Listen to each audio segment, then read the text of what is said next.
Bismillahirrahmanirrahim. Dear students, our today's lecture is about factors affecting plant growth, the role of light.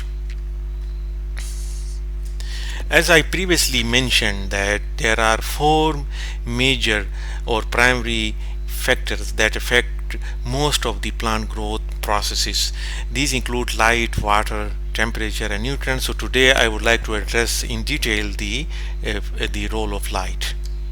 Light is essential for any crop. Light is essential for any crop. Its importance can be judged by the fact that the dry matter production often increases in direct proportion with increasing amounts of light. What does it mean? इसका मतलब क्या है? Light जो है रोशनी essential है, लाजमी है हर पौधे के लिए। और ड्राई मैटर प्रोडक्शन जो होती है, एक पौधा ड्राई मैटर जो प्रोड्यूस करता है जिसमें जो है एज ए कंज्यूमर हमारा इंटरेस्ट होता है।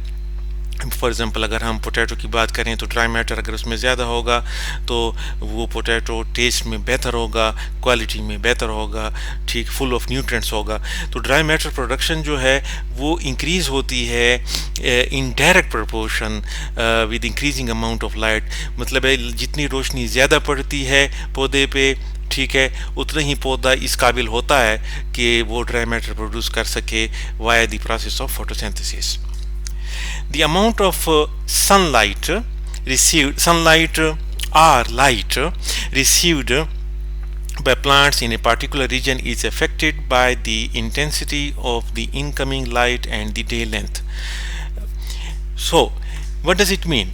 कि amount जो है पौधा जो है जो सनलाइट हो या अल्टरनेट सोर्स ऑफ लाइट हो, सनलाइट के अलावा जो artificial source of light via LED lights for example अगर हम बात करें, ठीक है, तो वो जो है उसकी अमाउंट जो है उस का दारोमदार जो है किस चीज़ पे है कि पौधा जो है कितनी अमाउंट जो है रिसीव करेगा, इसका दारोमदार किस चीज़ पे है? इसका दारोमदार है जी कि इंटेंसिटी क्या है इनकमिंग लाइट की, पौधे के ऊपर जो इनकमिंग लाइट पड़ रही है उसकी शिद्दत क्या है, इंटेंसिटी क्या है, और डे लेंथ क्या है, ठीक है, ड्यूरेशन ऑफ द डे क्या है, रोशनी का पीरियड कितना है, कितने टाइम के लिए रोशनी पड़ रही है पौधे पे। इन दोनों एस्पेक्ट पे, intensity as well as day length पे मैं आगे जाके इंशाल्लाह मैं डिटेल में बात करूँगा। The next important point is that the light intensity changes with elevation, latitude and season as well as other factors such as clouds, dust, smoke और fog.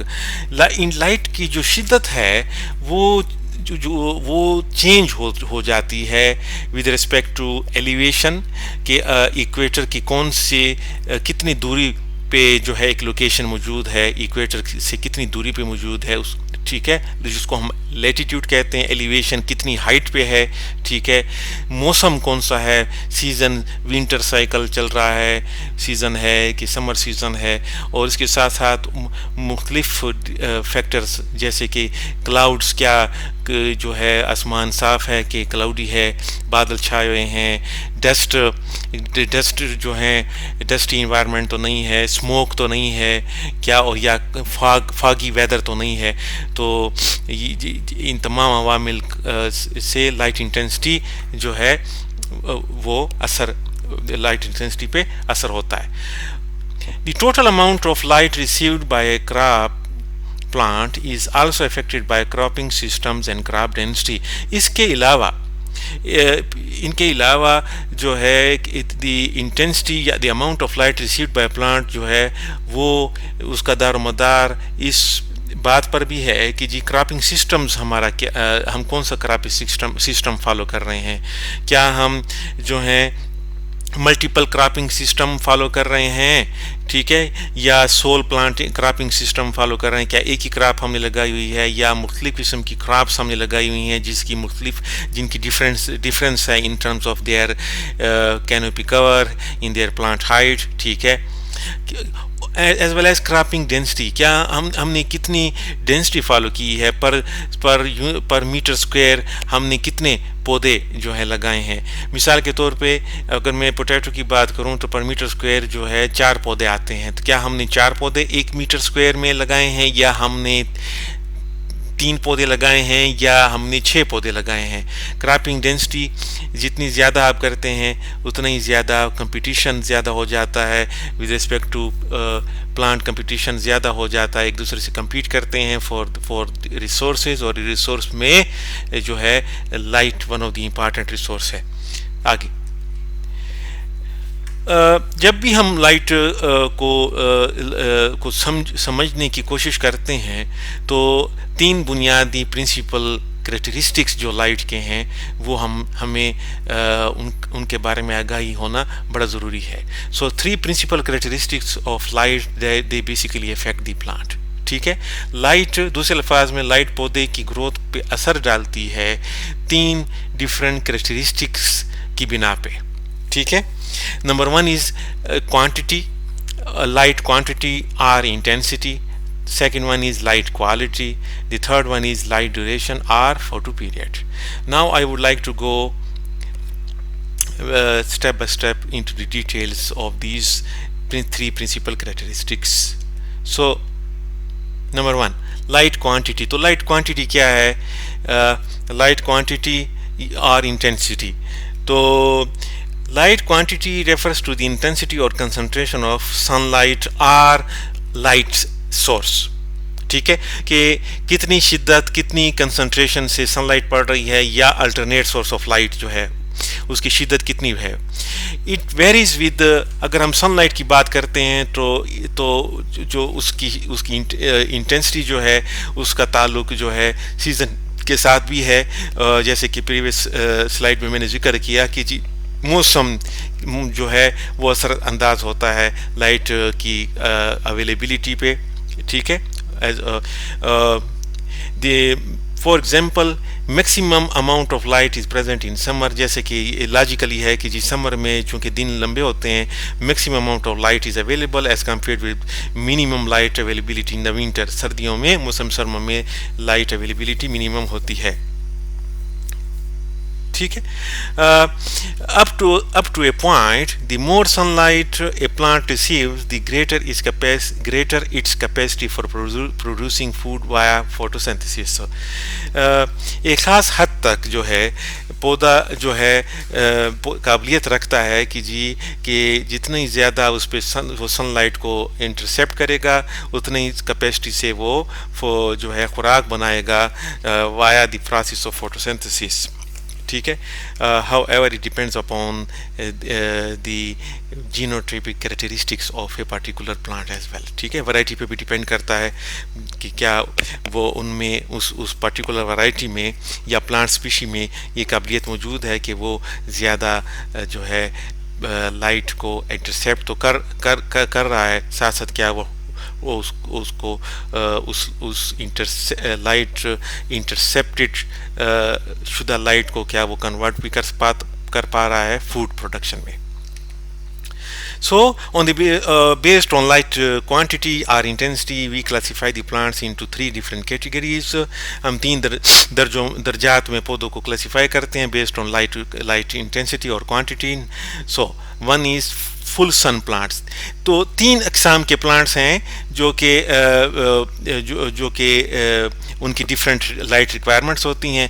पहली जो क्लासिफिकेशन है फुल सन प्लांट्स हैं, they thrive in full sun but grow poorly in shade. ये वो पौधे हैं जिनको फुल सनी इन्वायरमेंट चाहिए लेकिन ये पुअरली ग्रो करते हैं अब जब इन पे शेड दिया जाता है। जब ये छाँव में ये जो है पुअर ग्रो करेंगे लेकिन फुल सन में ये बेहतरीन परफॉर्म करेंगे, ग्रो करेंगे। सेकंड कैटेगरी है पार्शियल सन, ठीक, और पार्शियल शेड, मतलब है पार्शियली कुछ सन या कुछ पार्शियली कुछ हद तक साया। ये वो पौधे हैं, these are the plants they which produce an edible crop when grown in a shady location. उनको शेडी लोकेशन में अगर हम जो है इन्वायरमेंट हम देते हैं तो ये हमें प्रोड्यूस करते हैं, प्रोडक्शन देते हैं।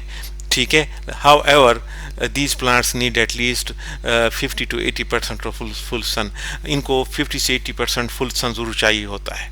एज कम्पेयर विद अगर हम फुल सन प्लांट्स की बात करें तो उनको 100% सन चाहिए होता है और 0% शेड चाहिए होता है. Third category is full shade plants. As the name indicates, these plants thrive in 30 to 50% of full sun, but weaken in full sun.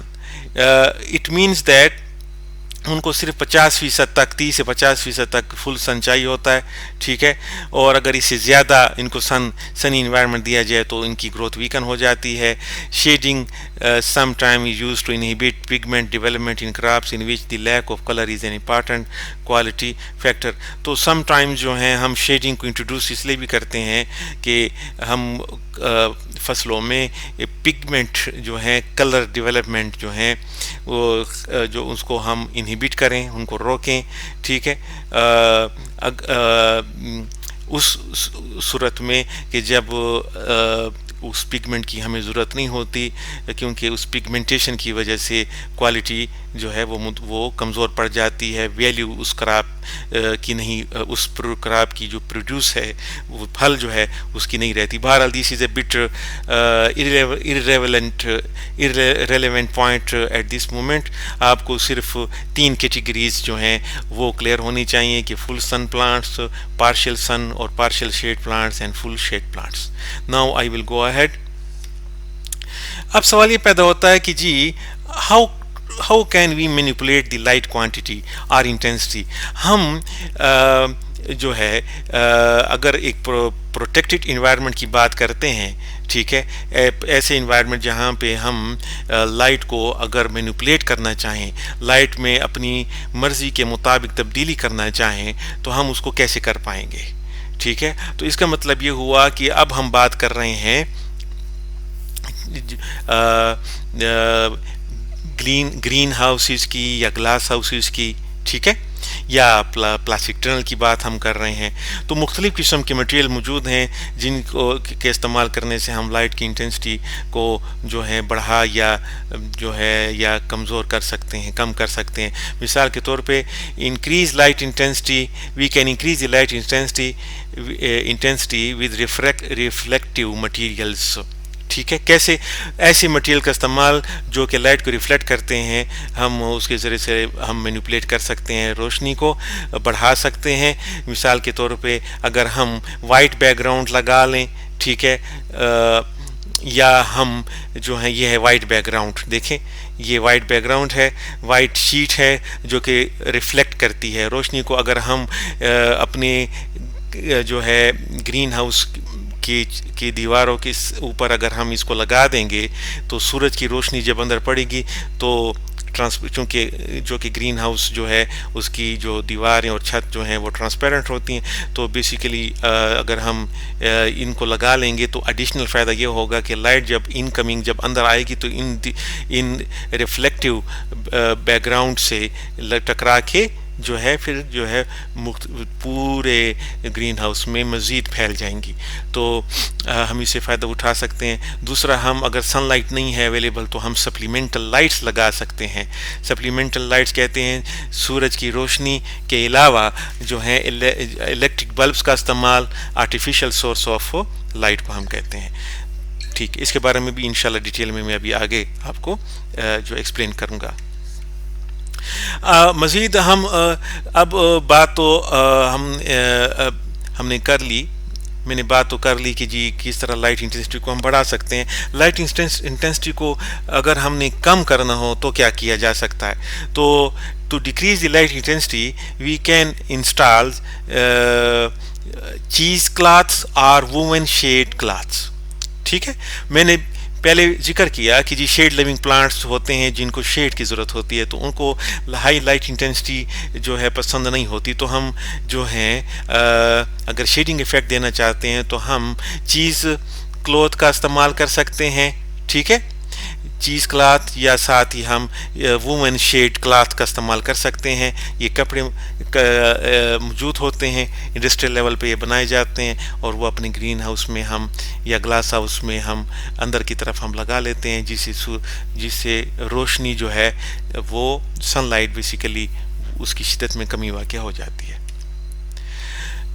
तीसरी जो इम्पॉर्टेंट कैरेक्टरिस्टिक लाइट की है वो है लाइट की क्वालिटी, ठीक है, जिसका जो भी बहुत ही बुनियादी असर पड़ता है पौधे की ग्रोथ पे। So light quality refers to the colour और वेवलेंथ ऑफ लाइट। बुनियादी तौर पे ये जो है रोशनी जो है उसकी कलर को हम कहते हैं कि कौन, और साथ ही वेव या दूसरे अल्फाज में कौन सी वेवलेंथ है, ठीक है। Sunlight supplies the complete range of wavelengths and can be broken up by a prism into bands of violet, indigo, blue, green, yellow, orange and red. तो सनलाइट जो है बेसिकली जो है 7 रंगों का मजमूआ होता है और और वो बेसिकली जो है आपको मालूम है जिसमें वायलेट है, इंडिगो है, blue, green, yellow, orange and red है। Blue and red light have the greatest effect on plant growth. इन 7 रंगों में से ब्लू और रेड लाइट जो है इनका पौधे की ग्रोथ पे बहुत ही ज़्यादा असर पड़ता है, ठीक है। कैसे पड़ता है? बेसिकली हर एक रंग का एक अपना असर है पौधे की ग्रोथ पे। मिसाल के तौर पे blue light is responsible primarily for vegetative leaf growth. तो ये वेजिटेटिव ग्रोथ के लिए रिस्पॉन्सिबल है, ठीक है, ब्लू लाइट। और on the other hand red light when combined with blue light encourages flowering. तो रेड लाइट जो है जब आप उसको combine in combination with blue light जो है वो फ्लावरिंग को इनकरेज करती है। Plants look green to us because they reflect rather than absorb green light. इन 7 रंगों में एक वाहिद रंग जो है ग्रीन है जो कि रिफ्लेक्ट हो जाता है, एब्जॉर्ब नहीं होता, जिसकी वजह से पौधे हमें ग्रीन नजर आते हैं। आगे so how to manipulate light quality को किस तरह हम मैनिपुलेट कर सकते हैं, अपनी ज़रूरत के तहत चेंज कर सकते हैं। तो मुख्तलिफ ज़राए हैं, मुख्तलिफ जो हैं सोर्सेज ऑफ लाइट हैं जिनके इस्तेमाल से हम लाइट की क्वालिटी को इम्प्रूव कर सकते हैं। मिसाल के तौर पे है फ्लोरेसेंट कूल वाइट लाइट। ये फ्लोरेसेंट या cool white light is high in the blue wavelength. ये जो है बेसिकली एक ख़ास किस्म की ट्यूबलाइट्स हैं। ये वो ट्यूबलाइट्स नहीं है जो हमारे घरों में मौजूद होती हैं, ख़ास किस्म की ट्यूबलाइट्स हैं जो कि कूल वाइट रोशनी देती हैं, ठीक है। और वेवलेंथ के लिहाज से ये ब्लू वेवलेंथ इसमें ज़्यादा होती है, ठीक है, क्योंकि हमें तो ब्लू कलर इसमें नज़र नहीं आता, हमें तो सफ़ेद रंग नज़र आता है, लेकिन बेसिकली वेवलेंथ जो है वो ब्लू कलर के नज़दीक तरीन है, इसमें हाई है, ठीक है। और इसी वजह से it encourages leafy growth and is excellent for starting seedling. तो अगर हमने पनीरी बनानी हो तो और वेजिटेटिव ग्रोथ से हमें गर्ज हो तो इसलिए इस फ्लोरेसेंट लाइट का इस्तेमाल नहायत ही मुफीद है। और हम क्या कर सकते हैं? हम जो है इनकेंडिसेंट लाइट का बंदोबस्त कर सकते हैं। ये इनकेंडिसेंट लाइट जो हैं ये हमारे घर में जो हैं आमतौर पर अवेलेबल होते हैं, जो कि पीली रोशनी देते हैं। गो कि दिन ब दिन इनका इस्तेमाल मतरूक होते जा रहा है, लेकिन अभी भी ये इस्तेमाल में है। Incandescent light is high in the red और orange range but generally produces too much heat to be a valuable light source for plants। ये जो हैं रेड और या ऑरेंज वेवलेंथ देते हैं, ठीक है, और इसके साथ साथ जो है ये बहुत ज़्यादा हीट का इखराज करते हैं, जिससे बजाय फ़ायदे के हमें नुकसान भी हो सकता है, क्योंकि हीट में इजाफा हो जाता है। और अगर पौधे को ज़्यादा हीट नहीं चाहिए, depend upon the stage of the plant, तो प्लांट की ग्रोथ मुतासिर हो सकती है। तीसरी कैटेगरी जो है, तीसरे जो सोर्स ऑफ लाइट है वो है fluorescent grow lights. Grow light इसलिए कहते हैं कि इनको हम ग्रीन हाउसेज में लगाते हैं, ठीक है। The fluorescent grow lights attempts to imitate sunlight with a mixture of red and blue wavelengths, but they are costly and generally no better than regular fluorescent lights. इस किस्म के बल्ब भी हम आमतौर पर घरों में इस्तेमाल में हैं, ठीक है। और बेसिकली ये जो हैं रेड और ब्लू वेवलेंथ को खारिज करते हैं। ये बहुत महंगे हैं, ठीक है, लेकिन अफादियत के लिहाज से ये फ्लोरेसेंट लाइट से कुछ इतने बेहतर भी नहीं हैं। तो फ्लोरेसेंट लाइट जो हैं वो कंपैरेटिवली इससे बेहतर परफॉर्म करते हैं। और चौथी कैटेगरी है एलईडी ग्रो लाइट। सबसे पॉपुलर हैं आजकल इंडस्ट्रियल लेवल पर, ग्रीन हाउस इंडस्ट्रीज में इनका जो है बड़ा ही इस्तेमाल है। और हमारे घरों में भी आजकल एलईडी लाइट्स आमतौर पर जो हैं इस्तेमाल की जा रही हैं, जो क्योंकि इन ये एनर्जी को बहुत कम यूटिलाइज करती हैं, बदले में रोशनी ज़्यादा देती हैं। तो LED grow lights can speed up plant growth rate, ये ग्रोथ रेट को बढ़ा सकती हैं। The lights LED lights can be use 24 hours per day, ठीक है, allowing for the most amount of plant growth possible पर सीजन।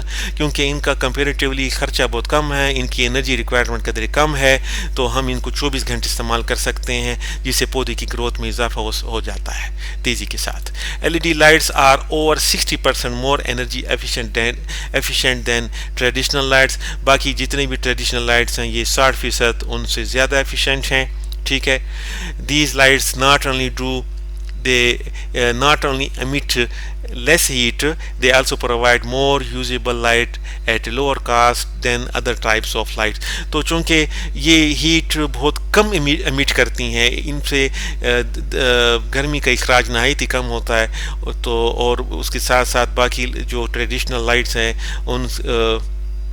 उनसे बहुत कम ये जो है खर्च करती हैं बिजली को।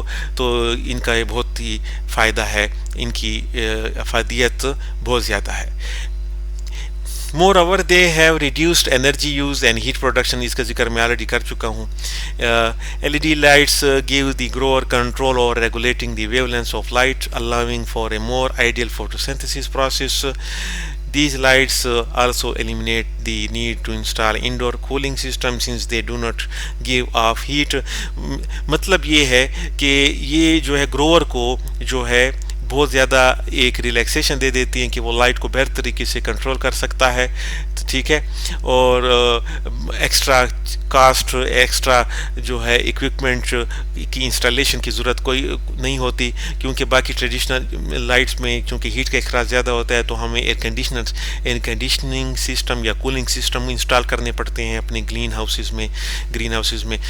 तो यहाँ पे ऐसा कोई मसला नहीं होता, हमें कोई एक्स्ट्रा इंस्टॉलेशन की ज़रूरत नहीं पेश आती, हमारी कास्ट में इजाफा नहीं होता, क्योंकि हीट का इखराज नहायत ही कम है इन लाइट्स में। तो ये these are the pictorial examples of LED lights. And I can also add that now we have different colours available in the LED lights. अगर हमने वेजिटेटिव ग्रोथ देनी को इंक्रीज़ करना है तो हम ब्लू लाइट्स LED लाइट्स को install करते हैं। अगर हमें blue with mix with red light चाहिए फ्लावरिंग पर्पस के लिए तो हम रेड और ब्लू LED लाइट्स को भी इंस्टॉल कर सकते हैं। तो ये थी LED लाइट्स के बारे में discussion. Now I come to the third characteristic of light that is also very important, which is called light duration. Light duration or photoperiod refers to the amount of time a plant is exposed to light. ठीक है, photo period duration, ये एक इसका ताल्लुक duration के साथ है कि जी पौधा कितने टाइम के लिए लाइट को ले रहा है या एक्सपोज टू लाइट है, ठीक है। साइंटिस्ट, ये बहुत इंपॉर्टेंट पॉइंट है, ये हो सकता है आपको कहीं और जगह न मिले। ये बहुत इंपॉर्टेंट बात है कि scientist initially thought the length of light period triggered flowering and other responses with in plant, thus they describe plants as short day or long day depending on what conditions they flower under. Initially scientist का ये ख्याल था कि जी length of the light period is responsible होती है कि दिन की जो ड्यूरेशन है वो रिस्पॉन्सिबल है कि फ्लावरिंग के लिए, ठीक है। और इसी बिना पे उन्होंने पौधे को जो है क्लासिफाई किया, short day, long day, depend upon the conditions जिसके अंदर पौधा फ्लावर करता है, ठीक है। अब लेटेस्ट जो डेवलपमेंट के तहत हमें मालूम हो चुका है कि it is not the length of the light period but rather the length of the uninterrupted darkness that is critical to flower development। अब हमें मालूम हो गया है कि जी असल में ड्यूरेशन ऑफ लाइट नहीं है लाइट, बल्कि the duration of uninterrupted darkness है जो कि क्रिटिकल है फ्लावर डेवलपमेंट के लिए। रात की तारीकी जो है या डार्कनेस जो है वो उसकी ड्यूरेशन इंपॉर्टेंस रखती है फ्लावर इनिशिएशन के लिए। सो हम किस तरह क्लासिफाई कर सकते हैं based on photo period? How can we classify the plant based on photo period? We classify the plants into 3 categories based on their requirement or for the photo period: short day, long day and day neutral. So now first of all short day plants। तो ये short day plants कौन से होते हैं? These are those plants which form or initiate flowers only when the day length is less than about 12 hours। जब दिन की रोशनी 12 घंटे से कम होती है, और इसका मतलब ये हुआ रात की तारीकी जो है ज़्यादा होती है, छोटे दिनों की बात हो रही है, तो ये फ्लावरिंग करते हैं, ठीक है। और इनमें many spring or fall flowering plants such as chrysanthemum pocentia, they include in this category। तो ये मौसम बहार के बहुत ज़्यादा फ्लावरिंग प्लांट्स या मौसम खज़ा के फ्लावरिंग प्लांट्स जो हैं वो इसमें शामिल हैं।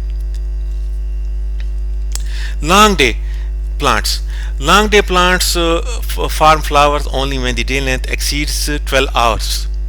जब 12 घंटों से ज़्यादा डे लेंथ होता है, और इसका मतलब ये हुआ कि रात की तारीकी जो है वो उसका ड्यूरेशन कम है, तो लंबे दिनों की बात हो रही है, तो ये फ्लावर करते हैं। और इस लॉन्ग डे प्लांट्स में शामिल हैं ज़्यादातर समर फ्लावरिंग प्लांट्स, ठीक है।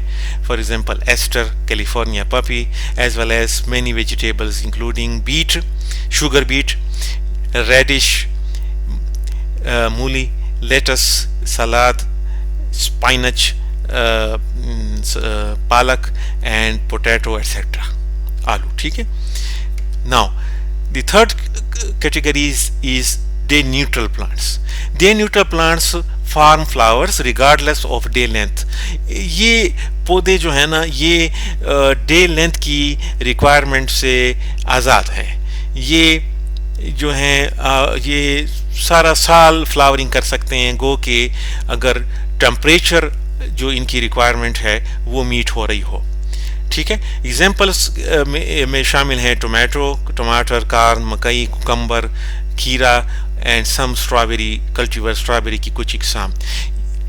यहाँ पे मैंने एक नोट लिखा है, please do understand that some plants do not fit into any category but may respond to, sorry there is a gap नहीं है यहाँ पे, may respond to combinations of day lengths, ठीक है। कुछ ऐसे पौधे भी हैं जो कि किसी भी कैटेगरी में नहीं शामिल, ना वो शॉर्ट डे हैं, ना वो लॉन्ग डे हैं, ना डे न्यूट्रल हैं, लेकिन वो रिस्पॉन्ड करते हैं, वो फ्लावरिंग करते हैं with respect to the combination of day lengths, ठीक है। डे लेंथ की कम्बिनेशन उन पे असर डालती है। मिसाल के तौर पे petunia flower regardless of day length but flower earlier and more profusely with long days. Petunia जो है वो जो है डे लेंथ के उनकी फ्लावरिंग होती है रिगार्डलेस ऑफ डे लेंथ, लेकिन वो फ्लावरिंग अर्ली कर लेते हैं और बहुत ज़्यादा कर लेते हैं जब दिन लंबे होते हैं। So that was all about light and its role on the growth of plants. Thank you.